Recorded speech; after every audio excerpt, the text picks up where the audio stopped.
ಜಿಲ್ಲಾಡಳಿತ ವತಿಯಿಂದ ಕೃಷ್ಣಾಷ್ಟಮಿ ನಿಮಿತ್ತವಾಗಿ ಅದ್ದೂರಿಯಾಗಿ ಪಂಡಿತ್ ರಂಗಮಂದಿರದಲ್ಲಿ ಜಯಂತಿ ಆಚರಣೆ ಮಾಡಲಾಯಿತು.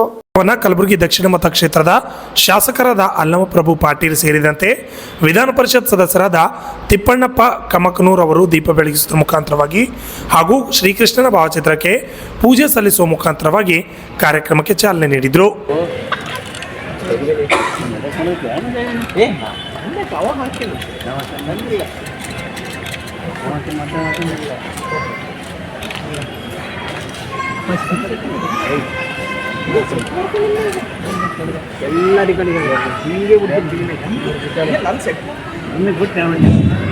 ಈಗ ಉದ್ಘಾಟನೆ ಮಾಡಿದಂತ ಎಲ್ಲ ಗಣ್ಯಮಾನ್ಯರಿಗೆ ಧನ್ಯವಾದಗಳು.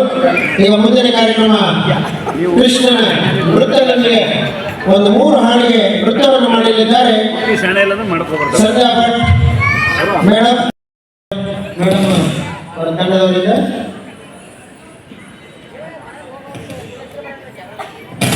ಈ ಸಂದರ್ಭದಲ್ಲಿ ಅನೇಕ ಮುಖಂಡರು ಸೇರಿದಂತೆ ಇನ್ನಿತರರು ಹಾಜರಿದ್ದು ಸಾಂಸ್ಕೃತಿಕ ಕಾರ್ಯಕ್ರಮಗಳನ್ನು ವೀಕ್ಷಣೆ ಮಾಡಿದರು.